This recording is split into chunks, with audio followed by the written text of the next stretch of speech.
नमस्ते दोस्तों, नया दिन, नई सुबह, नई शुरुआत और नई कहानी धीरज की वाणी के साथ। ये कहानी है एक स्टूडेंट और एक टीचर की, एक शिक्षक और एक विद्यार्थी की। एक बार एक शिक्षक बहुत बड़ी क्लास को पढ़ा रहे थे और काफी बच्चे उस क्लास के अंदर उपस्थित थे। पढ़ाई के दौरान एक बच्चे ने एक टीचर को एक शिकायत की कि उसकी एक बहुत बहुमूल्य घड़ी चोरी हो गई। अब शिक्षक परेशान थे कि किस तरह उस चोर को पकड़ा जाए या उसे घड़ी कैसे दिलाई जाए। उनका मेन मकसद घड़ी दिलाना था, ना कि चोर को पकड़ना, क्योंकि अगर वो बच्चा पकड़ा गया, उसने बचपनावश में कोई गलती कर दी, तो भी उसकी जीवन बर्बाद हो सकता है शर्म के मारे। हो सकता है वो सारे बच्चों में हीन भावना को महसूस करे या फिर वो ऐसा करे कि उसकी पढ़ाई ही छूट जाए। तो शिक्षक ने एक तरीका ढूंढा। उन्होंने कहा सारे बच्चों को उनकी आंखें बंद करवा दी, उनके ऊपर काला कपड़ा बांध दिया और एक एक करके एक एक बच्चे की तलाशी ली। जिसके पास घड़ी निकली वो घड़ी लेकर खुद के पास रख ली और बच्चे को कहा ये रही तुम्हारी घड़ी, और उसे घड़ी लौटा दी।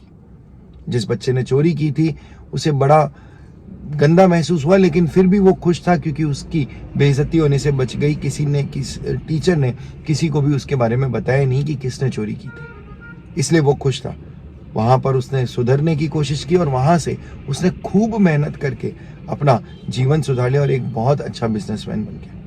बिजनेसमैन बनने के कई सालों बाद वो अपने टीचर से, अपने शिक्षक से मिलने आता है और उनको धोख लगाता है और कहता है कि आज मैं जो कुछ भी हूँ वो आपके कारण। टीचर उस बच्चे को पहचान नहीं पाते हैं, काफी समय हो गया होता है। फिर क्या बताता है वो कि मैं इस साल में आपसे पढ़ता था और मैं वही बच्चा हूँ जिसने घड़ी चुराई थी, लेकिन आपने मुझे मेरी बेइज्जती होने से बचा लिया और किसी को भी ये नहीं बताया कि मैंने घड़ी चुराई, और इसके लिए मैं आपका शुक्रगुजार हूँ और बहुत ज्यादा आपका आभारी हूँ। टीचर कहते हैं कि मुझे तो पता ही नहीं था कि तुमने घड़ी चुराई। तो उस बच्चे ने कहा ऐसा कैसे हो सकता है।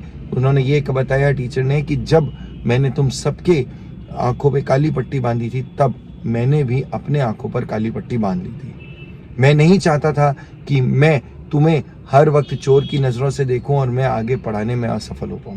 कहीं ऐसा ना हो कि मैं पक्षपाती हो जाऊं और तुम्हारे लिए एक हीन भावना अपने अंदर महसूस करने लगूं। इसलिए मैं नहीं चाहता था कि मुझे भी पता चले कि कौन चोर है। तो कई बार दोस्तों हमें भी हमारे जीवन में ऐसी काली पट्टी बांध लेनी चाहिए।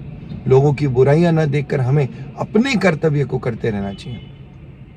जो बुरा है, जो गलत है, वो अपने आप सुधरेगा। आपके कहने से कोई नहीं सुधरेगा। जब उसे महसूस होगा कि वो गलत काम कर रहा है तो वो अपने आप सुधर जाएगा।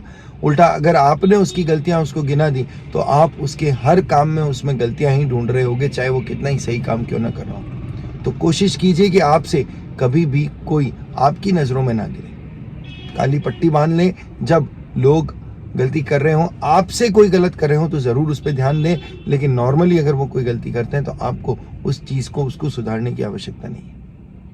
बस उसे उसकी गलती का एहसास हो जाएगा, वो अपने आप ही सुधर जाएगा। तो ये थी आज की धीरज की वाणी। नमस्ते, ध्यान रखिए।